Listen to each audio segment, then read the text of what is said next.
This is Going Beyond Testing. I'm Mark Alyn. We're spending some time today kind of hanging out with Sandra Lee. She is the CEO of NJ Labs in New Brunswick, New Jersey.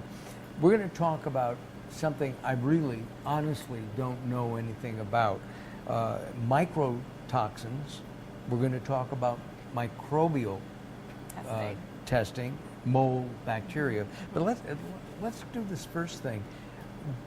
What are mycotoxins? So it's mycotoxins include the 4 alpha toxins and something else called ultratoxin. These toxins, if found and you consume enough of it, can cause neurological diseases, several different types of cancers, and neuropathy, amongst other diseases too. So they're very dangerous to have in your body, and it's actually found in plants like hemp and marijuana and many other types of products. Wow. So how do you test for these things? There's, as in science and math, I think, there's different ways to get to the final answer, right? So there's different ways to do it. The most common was micro-testing, by microbial testing, but we didn't think it was sensitive enough. This was so dangerous that we thought it was best to do it by LC-MS. So we contacted multiple different manufacturers to see if they had applications. The applications are abbreviated methods, like they kind of give you information to start with, but you got to work out all the details, like how do you prepare the standard, the sample, such things like that. And then you optimize the little details that they give you. So what we did was we combined a few different applications, worked on a development, and validating the method. So what we did was we would purchase these standards. Now, standards are used in a lot of testing to make sure that it's what you're looking for is appropriate. We compare your sample to the standard. You can never really just trust that the sample it is what it is, because that's why we test it, right? Just because the label says it doesn't mean that it can always, it's not adulterated or contaminated by other things. So we buy these reference standards and we develop the method on LC-MS. Now this technology is very advanced. We have very few people who know how to use it and went through intense training and still continue to learn on it as well. But what we did was we take the samples, like again, we went out to the market, went to a store and bought multiple different products, and we spike these mycotoxin standards, reference standards of known concentrations into the sample to see if we can see it. And if there's nothing in the sample, we have to have some type of reference to compare it to, right? So we developed this method where we do spike and recovery, and we went through a lot of ruggedness, precision, like if you did it once, second time, third time, and fourth time, all the way up to 6 or 12 different times, are we going to get the same results over and over again? Right? So we applied the same methods as we did for heavy metal testing for mycotoxins. Is that something that manufacturers, product developers need to be aware of? Is it common to have this, I mean, a mycotoxin, that's scary. It is very scary because it could come from a lot of different places. Microbial testing is also just as critical. They're very small little bugs that can wreak havoc in your life, you know, and it could become very dangerous to even have salmonella or pseudomonas or staph in your products to consume, right? And then you can get sick from it. So it's the same technology, same methodology that we apply as well in micro. Now, micro doesn't use these expensive equipment, but what we do is we buy these bugs. We call them bugs. We buy the bugs and we spike the sample with it, and you have to recover. The funny thing about these bugs, they don't grow the same way, right? They all have different personalities, right? So it's not very uniform. So we get a huge range that we have to recover. These bugs are really funny. Sometimes they'll grow, sometimes they won't. But that's why it's so important to have a good method that when you do test for it, it doesn't pass artificially or it doesn't fail artificially. You want to know when it passes, it truly passes, and if it fails, it really fails. I've asked this question before in subsequent, in earlier segments, other segments, and that is, can you test once and that's it? Or do you have to do that multiple times to make sure? it's always best to have more data than one set, right? So even for micro testing, mycotoxins, for no matter what we do, it's best to, and I keep talking about this, you want to artificially spike your sample with what you're looking for, these contaminants per se, right? And then you want to be able to recover it, because you want to know that whatever you put in, you can get back. So the method is not destroying these bugs. These methods are not destroying or masking these toxins. You want to get back what you put in, right? In order to know that, this method actually works for this product to test for this particular pathogen. So same thing with micro. You want to be able to do all this, and there's a protocol. The manufacturer should always ask a laboratory for a protocol. They should always know, even if you don't understand it, you should know what you're paying for. You should know what the laboratory is going to do to your product and what you're looking for, and making sure, and ask questions. There are reports, there are protocols.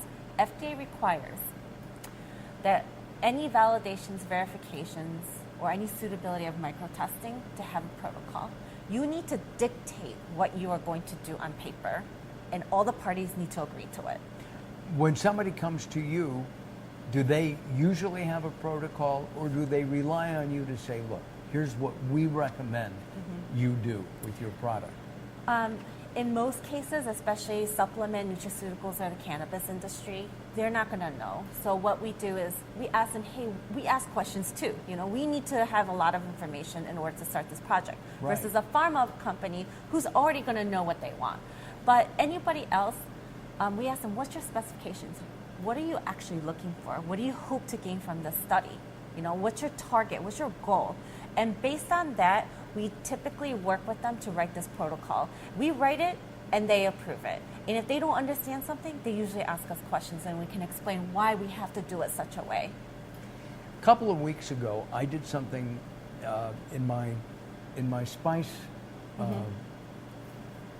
closet. I have lots and lots of spices. I went through it, and I found many spices. My basil, my fennel, a lot of it was just out of date. And some of this by years. I don't remember which one. I smelled it, and it smelled rancid. It smelled moldy. Is mold a common occurrence in some of these plant-based products, such as cannabis or CBD? Yes, because it comes from a natural environment, right? So it's highly susceptible to mold. And water activity is something that not a lot of people talk about. The moisture in your product affects the growth of bacteria. That makes right? sense. Okay. So if it's dry, it tends not to grow. But if it's a little moist, then it may be the perfect condition. It's dark, it's moist, it's warm, and they like that environment, so they'll start growing. And so micro, going back to the other question as well, I forgot to answer, is you do the suitability and then you test again to make sure the method that you developed was appropriate. So you check again, right? So it's not a one-time thing. You do it again. You repeat it after you go through that process. And same thing with mold. Like if it's becoming rancid, it's breaking down. Something is breaking down. And that's very common in a natural product, right? So it's very common to find that in supplements, nutraceuticals, hemp-derived products, because it's coming from natural plants. So that's more of a reason why people should really look into, hey, I need to get this tested, but not just testing it, but how are you going to test it? How are you going to maintain the testing documentation? How are you going to ensure that when I test it today, that it's going to last and it's going to be true even 7 years from today? When I think of mold, and in the last, I don't know, number of years, we've heard about people with allergies to mold. I mean, there's black mold, which can be it can be fatal. What can happen? What if somebody ingests a moldy supplement of some kind? They can get sick. I mean, the bodily fluids leaving the body. It's free penicillin. No, I'm just joking. Well, hopefully you can fight it off. But if you have symptoms, again, we're not doctors, but if you have severe symptoms, it's always best to contact your doctor. Right. Our job is to make sure it doesn't get that far. Sure. Right. But unfortunately, depending on who the manufacturers work with, what methods you use, it can bypass. It's not a perfect system.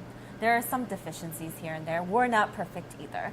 But you can do many different things in your QMS, your quality management system, to prevent that from happening.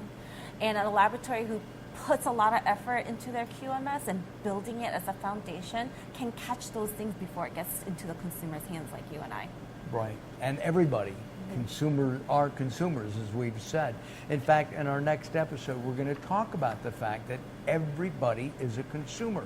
And if you're selling a product you want your family to use, you want your customers to use it, you want it to be safe and sane. We'll find out more about that on our next episode. This is Going Beyond Testing. I'm Mark Alyn, along with the CEO of NJ Labs, Sandra Lee. If you would like some information, join us on our website. It's right here on our screen right now. And by the way, if you want to come and visit us, you're welcome, right? And Please don't come all at once, though. Oh, yeah, exactly. Do you know if other labs invite people to come in, or? I'm not sure. What we've experienced with other suppliers and people who sell us their reagents and standards and such, we ask them, can we come and audit you? And most of the time they say yes. Most of the time they have nothing to hide, and it's good for their business too, right? It's good for us if people come and see what we can do for themselves, right? There's only so much I can tell you. Until you see it for yourself, you're not going to believe it. And we invite clients, business to business, to come and see what we do, because if they do well, we also do well. And so we just want the best for our companies, and we want to find the right partnerships with different companies. And you don't want to find that somebody's doing testing in their garage. Yeah, that's true. That's a little scary. It is. All right. We'll see you on our next episode. Again, if you want some information, please visit us at our website, which is on the screen right now.